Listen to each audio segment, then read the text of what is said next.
Well, good morning. I don't usually do this, I guess, here at the house, but this morning I was in prayer and I was actually praying for a friend of mine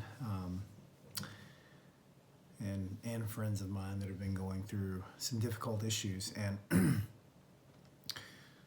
when I was praying, God kind of recalled a scripture to my memory, and He also reminded me of a story that I heard when I was just a young kid. There was actually a missionary that came into our church, and he told a story about a young boy who was so hungry that he wanted to know what it felt like to be full, because he had never recalled ever feeling full and fully satisfied after eating, because they were, I believe it was in Ethiopia, and they didn't have much, and when they did get food rations, it wasn't enough to really make them feel full. So he wanted to know what it was like to be full, so he got dirt and began to eat the dirt.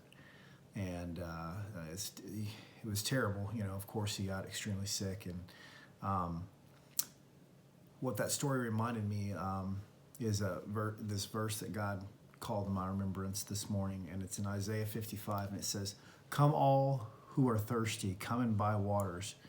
And you who have no money, come buy and eat. Come buy wine and milk without money and without cost." And this is the verse right here. It says, "Why spend money on what is not bread, and your labor on what does not satisfy? Listen to me and eat what is good, and you will delight in the richest of fare. Give ear and come to me and listen to me that you may live.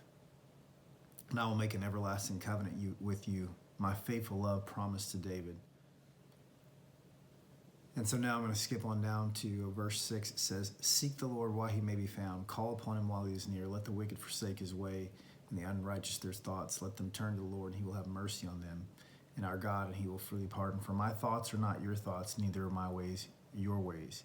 But as the heavens are higher than the earth, so are my ways higher than your ways, and my thoughts than your thoughts."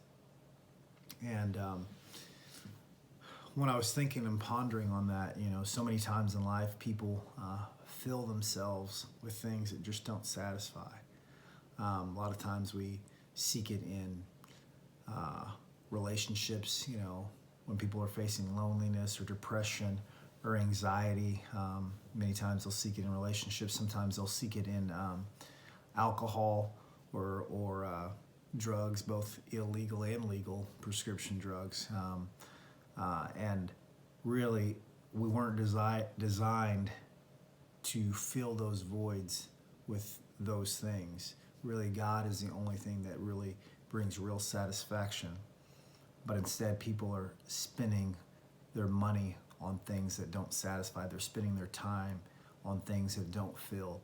And so what I just want to encourage you today is to don't settle for poor substitutes that have nutritional value, just like the Ethiopian kid who filled himself with dirt. We oftentimes try to fill these voids so that we can have some satiation or to feel satisfied, but some of the things that we eat they don't satisfy. There's no nutritional value. There's no real substance to it, and often it can actually make you sick or even kill you. It can destroy you, just like the dirt made that little boy critically ill as well. So don't spend your money, don't spend your time, don't spend your efforts in life for things that don't satisfy. It reminds me of the woman at the well when Jesus was talking to her.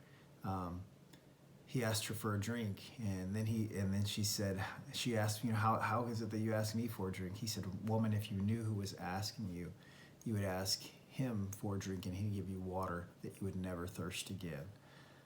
And she wanted that water, and he told her, "Well, go get your husband and come back." And she says, "I have no husband." And he said, you said right, because you've had 5 husbands, and the one that you're with now is not your husband." What Jesus was doing was making a clarity and showing that she had thirst, but she was seeking it in the wrong things. She was seeking it in men and relationships. And there's only one relationship that is really going to satisfy. If you're looking for someone else to fulfill that void, you're going to be continually disappointed. So I want you guys to buy water without money, buy food without money on something with what's going to truly satisfy, and that's relationship with Christ. So anyway, that's all I got this morning.